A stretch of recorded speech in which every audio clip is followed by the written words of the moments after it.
When is a model steam engine not worth rebuilding? This is part 6. If you've been following this series so far, you will have seen how much time and effort has gone into the rebuild, and this is just an edited compilation video from the original series. In this episode I show other things that need to be done to it. There is still a long way to go before the rebuild is complete. Of all the videos that I have, I think that this particular footage is possibly the best to illustrate the point that even though this engine is badly made and it's been painted up to sell online, it is still redeemable. I noticed that when I rubbed down the old paint, it still smelt of paint because it was fairly new. I'm not going to be painting in this episode. I've fitted the cylinder covers and I'm going to be cleaning up the valve gear and then fitting the slide valve in place in the cylinder. In this first clip, I'm tightening the nuts that hold the cylinder covers in place. I'm making sure that all the nuts are tight to hold the cylinder heads firmly to the cylinders. Just in case anyone has noticed, the two innermost studs, the ones that are closest together and the ones that I'm currently tightening, are longer than the rest of the studs, and this is intentional. What I'm going to do is fit a tie strap between the two cylinders to give them a little bit more support.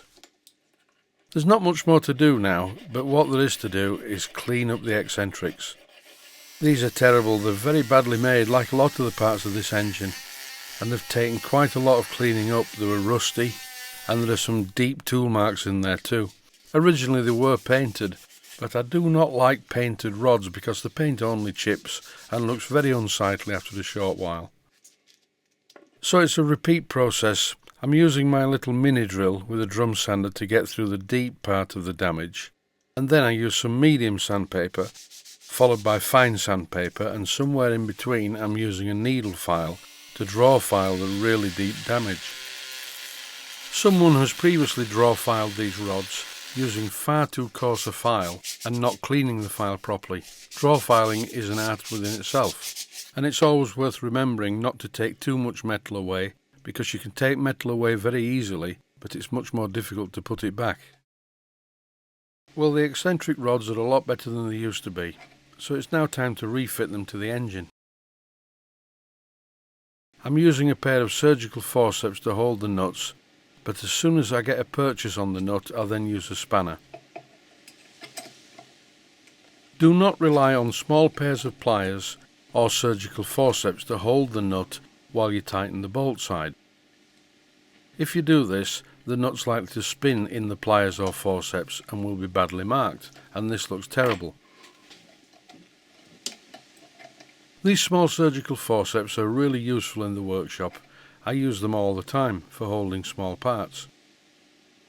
I have a few sets of these and I bought them from eBay. I have a few sets because I'm always losing them on the bench. I'm only doing one side of the engine. What I'm going to do is get one side of the engine to run perfectly well on its own, set the timing and everything. Then I'll move over to the other side. So I do not want any eccentric rods at all on the other side yet. I'm using a couple of iron rivets to temporarily hold the eccentric rods onto the expansion link, but what I'm going to do is make some proper studs with this piece of 1/8 steel that I've been waving about. When I first saw this engine, I was quite appalled to see that the only thing holding the eccentric rods onto the expansion link were these soft iron nail things, which were no good at all. In fact, one had bent and it was fouling one of the arms. So I'm going to do it properly and make proper studs with a 4BA nut at each side. Checking the movement of the expansion link shows that everything is fine. Nothing's binding and it's very smooth. These are the two side rails that move the expansion link, and they were originally held on with just a 2BA bolt, but I'm going to make some studs and do it properly, rather than just use the threads of the 2BA bolt as a bearing surface. I haven't decided what to do about the inlet and exhaust yet. I think I'm going to have to fabricate them from copper. I was originally going to use a pair of 5/8 diameter brass tubes, but because of the alignment of the inlets, as you can see here, that's not going to work. This is the original inlet, and this doesn't even fit. You have to actually gouge out part of the cylinder cladding to allow it to fit the engine. I may make an improved version of this. At least I can then disguise the fact that the two flanges will not be in the same place on the steam chests. This is assembling the valve gear, and the first thing that I'm doing is refacing the valves. And I do this by rubbing the valve on some wet or dry sandpaper, which must be placed on a perfectly flat surface and lubricated with a little machine oil. Once the valve has a good finish to the surface, it can then be fitted to the cylinder. And again, plenty of oil everywhere. I'm using steam oil for this. Whenever you refit any parts, always make sure there's plenty of oil between the moving parts. And do make sure that the brass drive block that is fitted to the valve is not a tight fit. I'm wrapping some graphited yarn around the valve spindle, and as you can also see, I've put a silicone O-ring in there too. That's because the hole in the actual steam chest is a little on the large side and is a bit of a rattle fit on the valve spindle. By the time it's all together, held together by the gland, with the graphited yarn and the O-ring, it should be fine, there shouldn't be a leak there. If there is a leak, what I will have to do is sleeve the part of the valve chest where the valve spindle goes in, but I think it should be okay. And here you see me using a small screwdriver to push the valve packing into place. A word about valve packing in general. As you see here, I'm tightening up the gland nuts. The gland only needs to exert enough pressure on the valve spindle to seal it, and not any more. Never over-tighten the gland on a steam engine, you will score the piston or valve rod. Here you see me screwing the valve spindle into the brass block that moves the valve up and down, and as I've said before, this brass block must not be tight in the valve.